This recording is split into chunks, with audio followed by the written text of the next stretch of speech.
स्वामी चरित्र सारामृत अध्याय 3.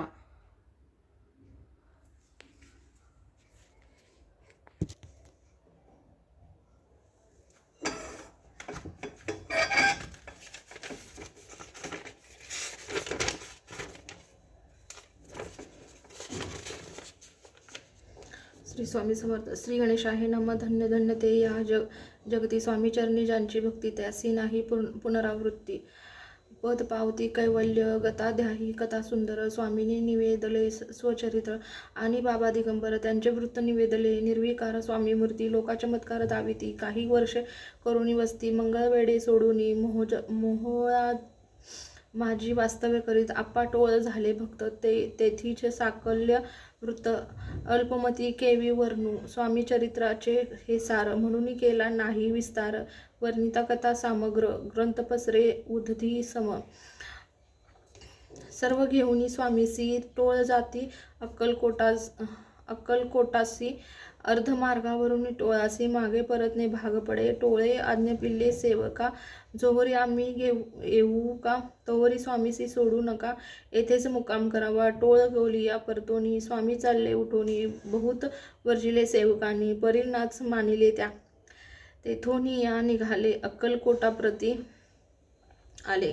ग्रामद्वारी बैसले यतिराज स्वच्छेने. तेथे एक अविंद होता तो करी तयाची थट्टा. परी काही चमत्कार पाहता महासिद्ध समजला. पूर्व पुण्यास्तव निश्चिते. आले चोळापाचे गृहप्रती. स्वामीसी जाणून ईश्वरमूर्ती. चोळापा करी आदर. चोळापांचे भाग्य उदिले. यती राजगृहस आले. जैसे कामधेनू आपण बळे. दारिद्र्याच्या घरी जाय. पूर्व पुण्य होते गाठी म्हणून घडल्या त्या गोष्टी. झाली स्वामीराज भेटी. परमभाग्य तयाचे. धन्य धन्य तयाचे सदन. जे स्वामींचे वास्तव्य स्थान. सुरवयाचे दुर्लभ चरण. तयाच्या घरी लागले योगाभ्यासी. योग साधिती तडी पापडी मागी श्रमती.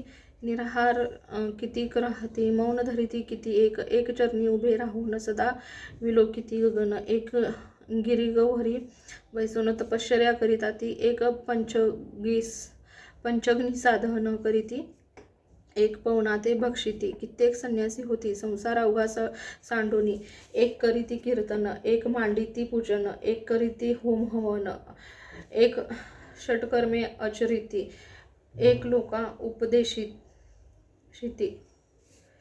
एक भजना माझी नाचती. एक ब्राह्मण भोजन करती. एक बांधिती देवालये. परिजयाचे चरण. दुर्लभ्य सद्भक्ती वाचून केली असे नाना साधन. भावविन सर्व व्यर्थ. योग यागदिक काही चोळापाने केले नाही. परिभक्तस्तव पाही. स्वामी आले सदनाते. तयाची देखून या भक्ती. स्वामी तेथे भोजन करती. तेव्हा चोळापाचे चित्ती. आनंद झाला बहुसार. तैपासून तयाचे घरी. राहिले स्वामी अवतारी. दिवसेंदिवस चाकरी चोळापा करी अधिकाधिक.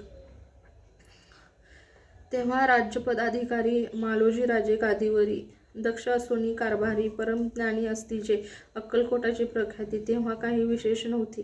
परितयाचे भाग्य निश्चिती. स्वामी चरणी उदिले तैपासून जगात. तया नागराचे नाव गाजत. अप्रसिद्ध ते प्रख्यात. किती एक झाले चोळापाचे गृहप्रती. आले कोणी एक यती. लोका चमत्कार दाविती. गावात मात पसरली आपली व्हावी प्रख्याती. ऐसे नाही जयाची चित्ती. म्हणून या स्वामीराज यती. बहुधा न यती फिरावया. लोका माझी पसरली मात. नुप्रासी कळला वृत्तांत. की आपुलिया नगरात यती विख्यात पातले. राहती चोळापाचे घरी. दर्शना जाती नर नारी. असती केवळ अवतारी. लीला ज्यांची विचित्र.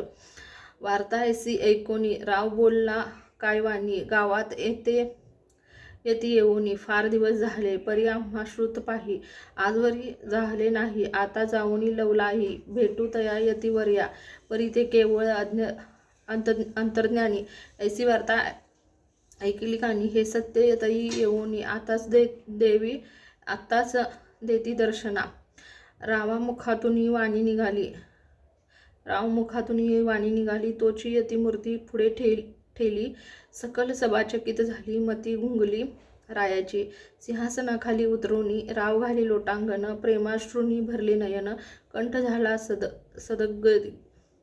सदगदित.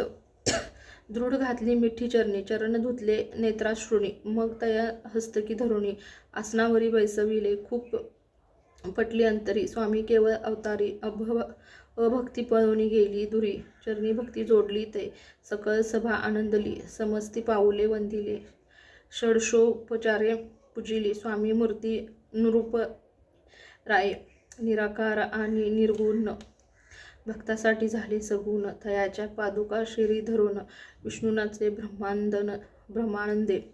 इति श्री स्वामी चरित्र सारामृत नाना प्राकृत कथा समत, प्रेमळ भक्त परिसोत. तृतीयोध्याय. गोड हा. श्री स्वामी राजार्पणमस्तु. श्रीरस्तु. शुभ भवतु. इति श्री स्वामी चरित्र सारामृते अक्कलकोट नगर प्रवेशे. तृतीयोध्याय. अध्याय 3 संपला. श्री स्वामी समर्थ.